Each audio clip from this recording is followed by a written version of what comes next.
Rocky Balboa opens in theaters tomorrow. And for his final round as the Italian stallion, Sylvester Stallone is bringing something new into the ring, Christianity. Yesterday I talked with Stallone about the film's spiritual side. But before we look at that interview, here's a preview of tomorrow's Rocky Balboa. This Christmas, the greatest underdog story of our time is back for one final round.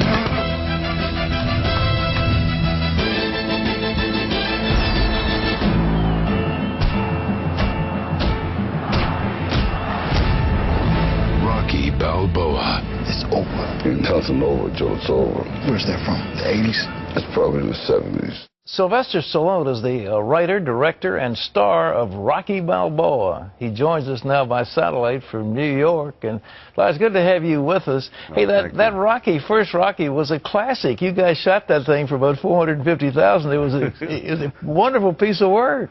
Thank you. It was a miracle. It shot in 28 days, and who knew it would end up, here we are 30 years later. And aren't you a little afraid you're going to damage the franchise or something? Well, what happened, I'll tell you, Pat, is that the first one, the fifth one, or the last one installment, I felt as though I left everybody down. It really wasn't about anything. And if you really go back to the first Rocky, people don't realize the first shot is this shot of Christ, and it comes down over the beams of the church. It says resurrection, then it goes to Rocky being pummeled. And what I was trying to say is this man has been chosen for a journey.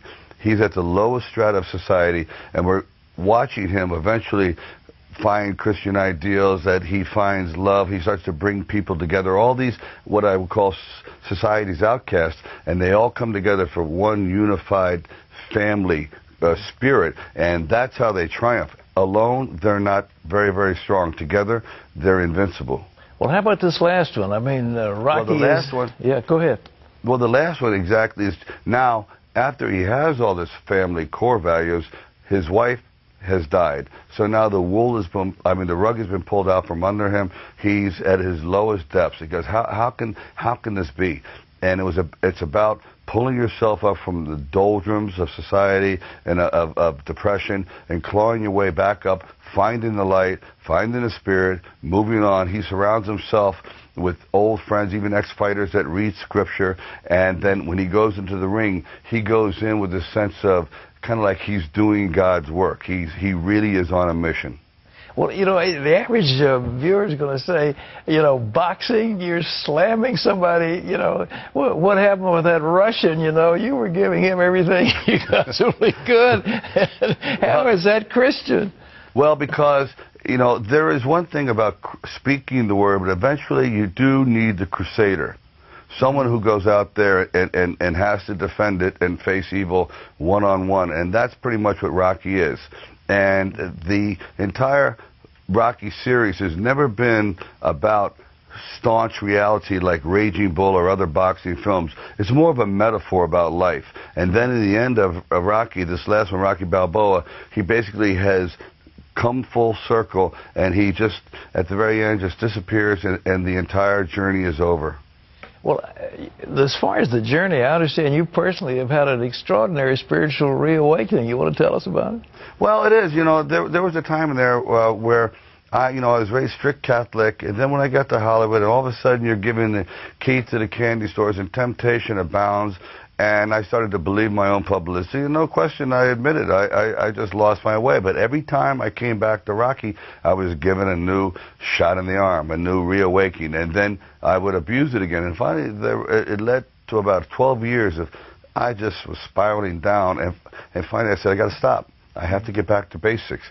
And I really decided to take things out of my own hands and put it in God's hands, because I always felt I was chosen to do something. I was never a writer. I was never an exemplary student. All of a sudden, one day, I started writing Rocky. I wrote it in 3 days, and it wins the Oscar. And I cannot assume that I did this all on my own. I really do not believe that for a second. And I feel the same thing with the last film, that there was a calling. I wanted to do it. And for some reason, I think, Pat, right now, it's a perfect message for what's going on, right? The world's in upheaval. We don't have certain individuals we can look up to. And Rocky's a humble man who really believes in sacrificing himself for the good of others. Well, I know people will want to watch it. It opens tomorrow in theaters all across America. Have you got good distribution for it? Oh, it's been fantastic. I mean, so far, when I announced this, I was the laughingstock of the country. But I said, you don't understand. It's really dealing with some deep core values. Now, things are just happening. We're on the cover. Today, I just found out we're on the cover of USA Today. It's like a miracle. It's like going back to the first one. I really believe life does repeat itself, and I have to give my complete thanks to all those that have supported me, and by the grace of God, I'm here again. Well, it's going to be exciting. I look forward to seeing it. I haven't seen it yet, but I look forward to seeing it, and we urge our viewers to join in with you. So thanks for being with us. Thank you very much. God bless. It's inspiring. God bless you. Well, Rocky Balboa, ladies and gentlemen, opens tomorrow in theaters across the country. You don't want to miss an amazing allegory of a Christ figure coming against the obstacles of life and overcoming. It'll be a tender moment for you, and bless your Christmas.